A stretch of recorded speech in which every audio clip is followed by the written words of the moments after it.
भगवान के भक्तों के लक्षण भी ऐसे, वो भी निर्वैर होते हैं। श्री जयदेव महाप्रभु के प्रसंग में आता है कि एक बार अपने किसी शिष्य के यहां से प्रसादी पा करके, दक्षिणा लेकर के, और जा रहे थे बैलगाड़ी में बैठ करके, रात्रि हो चुकी थी, तो कुछ लुटेरे रास्ते में मिल गए और उन्होंने बैलगाड़ी को रोक लिया। लुटेरे बनकर के नहीं रोका, इस प्रकार बैलगाड़ी को रोका कि हम भी आगे जाना चाहते हैं, हमको छोड़ दो।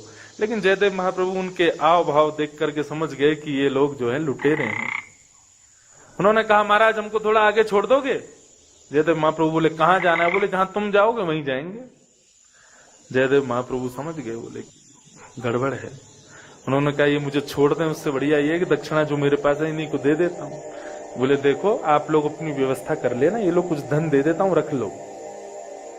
उनको जैसी धन मिला, उन्होंने कहा अब इससे क्या कहें, इनको जाने दो। जैसे ही वो जाने लगे तो एक बोला, बोले कहीं आगे जाकर के राजा से शिकायत कर दी और राजा के सैनिकों ने हमको पकड़ लिया तो इसने हमारा मुंह देख लिया है। बोले क्या करें? बोले बगल में ही कुआं है, इस व्यक्ति को उतारो, हाथ पैर काट के इसको कुएं में डाल देते हैं, ये पता ही नहीं पाएगा राजा को। और वे चारों दौड़ करके गए और जाकर के जयदेव महाप्रभु को उतार करके उनके हाथ पैर काट दिए और उनके बचे हुए देह को कुएं में फेंक दिए। लेकिन वो तो वहां बैठे बैठे भी श्री जगन्नाथ प्रभु का स्मरण कर रहे हैं, अपने अपनी नाथ को याद कर रहे हैं। वे तो वहां से चले गए, लेकिन तभी उस नगर का राजा किसी कार्य से लौट रहा था वापस अपनी सेना के साथ। कुएं में से आ रही मधुर स्वर को सुनकर के राजा बोले, कोई शायद यहां पर पीड़ा में है। झांक करके देखा तो सैनिक उतरे नीचे, वहां से ऊपर लेकर के आए जयदेव महाप्रभु को। वो राजा गीत गोविंद का पाठ करता था, लेकिन वो ये नहीं जानता था कि ये जो व्यक्ति हैं ये जयदेव महाप्रभु गीत गोविंद पढ़ता था। उन्होंने कहा, अरे ब्राह्मण देवता, ये किसने किया आपके साथ? बोले अब पता नहीं, कोई मनचले व्यक्ति थे, कर दिया, छोड़ो राजन। बोले नहीं, आप एक काम कीजिए, चलिए हमारे राज्य में ही आज से आप रहेंगे, आपकी सेवा होगी वहां। और जयदेव महाप्रभु राजा के यहाँ रह करके राजा को सत पथ दिखाते थे, तुमको क्या करना चाहिए, कैसे करना चाहिए। राजा बड़ा प्रसन्न, बोले मुझे गुरुजी मिल गए। एक दिन जयदेव महाप्रभु ने आज्ञा की, बोले कि राजन, हम चाहते हैं कि तुम नित्य सुबह के कुछ घंटे निकाल करके ब्राह्मणों को दान दिया करो, मुंह मांगा दान। उससे तुम्हारे राज्य की समृद्धि होगी, तुम्हारा दान धन पवित्र होगा, सब मंगल होगा। राजा ने कहा, जो आज्ञा। नित्य ब्राह्मणों को अपने राज्य में बुलाते और जो ब्राह्मण बोलते राजा वो देता। एक दिन उन 4 डाकुओं को पता चला कि राजा के यहां पर मुंह मांगे वस्तु मिलती है। करना केवल इतना है, चोटी रखनी है, तिलक लगाना है, धोती पहननी है और चल देंगे ब्राह्मण बन के, मांग लेंगे राजा से। कम से कम एक आध साल चोरी से बच जाएंगे, इतना मांग के आएंगे। अब वो चारों जैसे ही राजा के भवन में प्रवेश करते हैं तो सामने सिंहासन पर राजा और बगल के सिंहासन पर जयदेव महाप्रभु। महाप्रभु के हाथ पैर थे नहीं, ऐसे ही बैठे थे। जैसे ही उन चारों ने जयदेव महाप्रभु को देखा, बोले ये तो वही है जिसके हाथ पैर काट दिए थे हमने। बोले हाँ है तो वही। बोले तुरंत भगलो यहां से। वो चारों जैसे ही मुड़ करके जाने लगे तो जयदेव महाप्रभु ने उनको देख लिया। बोले अरे रुको रुको रुको, अरे राजन देखो, आज तो तुम्हारे दरबार में हमारे गुरु भाई आए हैं, अरे लाओ भाई इनका स्वागत करो प्रेम से लेकर के। तो सैनिक गए, उनका स्वागत करें। बोले चलिए चलिए महाराज, गुरुजी बुला रहे हैं। अब तो वो घबरा में बोले कि ये आज हमको सूली पे चढ़वा देगा, ये सब बता देगा राजा को कि हाथ पर हमने काटे। राजा को आज्ञा की, बोले चरण धो, प्रणाम करो, ये मेरे गुरु भाई है, निर्वैरम गुरु भाई है, इनको प्रणाम करो, इनको भोजन कराओ, सब कुछ बढ़िया, सब कुछ करा करके। बोले राजन, इनको इतना धन देना कि जीवन में कभी कहीं कुछ मांगने ना जाए। राजा ने कहा, गुरुजी आपने पहली बार ऐसी आज्ञा की है, आप जितना कहोगे मैं दुगना करके दूंगा। और महाराज सोने के तखत, सोने के सब सामग्री और इतना सामान राजा ने बंधवा करके बोले, महाराज ये सब आपका।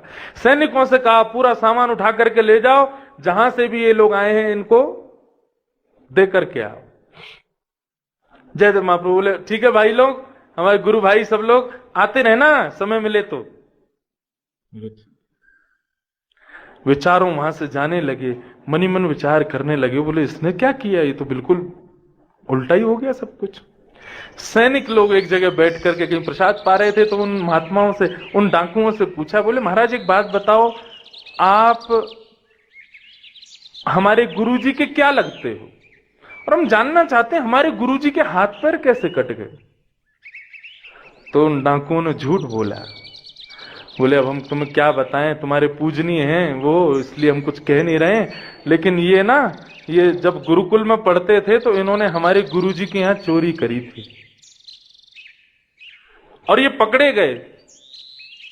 तब गुरुजी ने हमको आज्ञा की कि भाई इसको जान से मार दो, मैं इसको जीवित नहीं देखना चाहता, इसने गुरुद्रोह किया है। तब हम लोग उसको लेकर के वन में आए, हमको बड़ी दया आ गई, भाई इसको जान से नहीं मारना चाहिए, तो फिर हम लोगों ने जान से ना मार के उसके हाथ पैर काट दिए। ऐसा हुआ।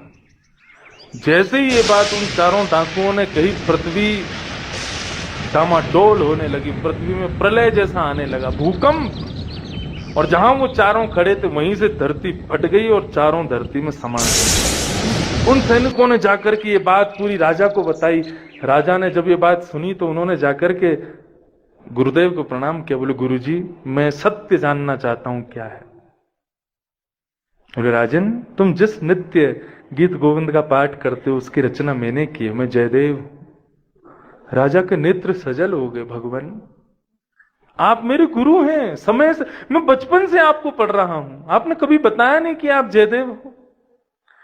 और आपने जो ये किया उन लोगों को, डाकुओं को ब्राह्मण बता करके उनको इतना धन दिलवाया, ये क्यों? बोले मैं तो चाह रहा था कि उनकी बुद्धि सुधर जाए, वैसा ना करें।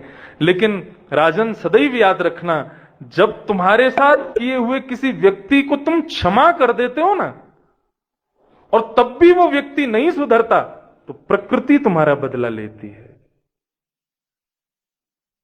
मैंने क्षमा किया और मैंने और उपकार किया कि वो सुधरे, लेकिन फिर भी नहीं सुधरे ना, तो प्रकृति ने मेरा बदला लिया। और इतना कहते ही जयदेव महाप्रभु की दोनों भुजाएं और दोनों चरण प्रकट हो गए।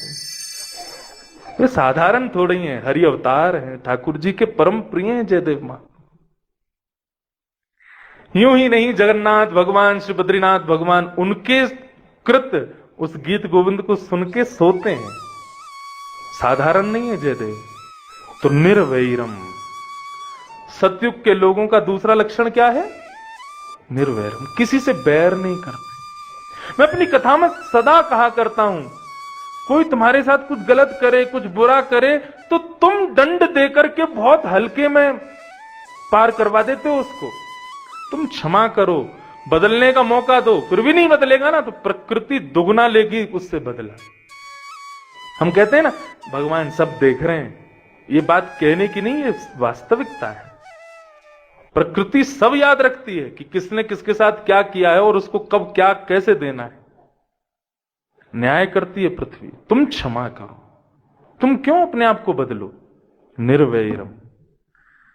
तो कैसे है मनुष्य? शांता पहला लक्षण, दूसरा निर्वैरम, तीसरा श्रोहित। श्रोहित का मतलब होता है, निर्वैर का मतलब तो होगा किसी से बैर ना, श्रोहित मतलब सबका अच्छा चाहने वाले, सबका भला चाहने वाले। हम कलयुगी लोग केवल अपना भला सोचते हैं, लेकिन सतयुग के लोग कैसे हैं? सबका मंगल हो, तेरा मंगल मेरा मंगल सबका मंगल होए रे। जो हम कहते हैं कि सबका मंगल हो, लेकिन मानते नहीं है, स्वीकार करते नहीं है। सतयुग के लोग ऐसे ही हैं, वो सबका मंगल चाहते हैं, सबका मंगल हो। और चौथा लक्षण क्या है? समाह, सम है। सतयुग में मूर्ति पूजा नहीं होती। सतयुग में एक दूसरे को ही भगवान समझ करके एक दूसरे की पूजा करते हैं। सम है ना, सम दृष्टि है। वहां तब ठाकुर जी के इतने मंदिर आदि भी नहीं थे। श्री बद्री विशाल भगवान के लिए भी बताया जाता है कि सतयुग में श्री बद्रीनाथ भगवान ऋषियों के मध्य बैठते थे और बैठ करके उन ऋषियों के मध्य में चर्चा करते थे। त्रेता में महर्षियों, सतयुग में महर्षियों के मध्य में, त्रेता में भक्तजनों के मध्य में, आदि आदि ऐसे प्रसंग मैंने पढ़ा है। और कलयुग आते ही ठाकुर जी फिर एक मूर्ति के रूप में विद्यमान हो जाते हैं। उससे पहले ठाकुर जी यहां पर बिल्कुल सस्वरूप, जैसे ठाकुर जी हैं वैसे ही इस भूमि में विचरण करते थे।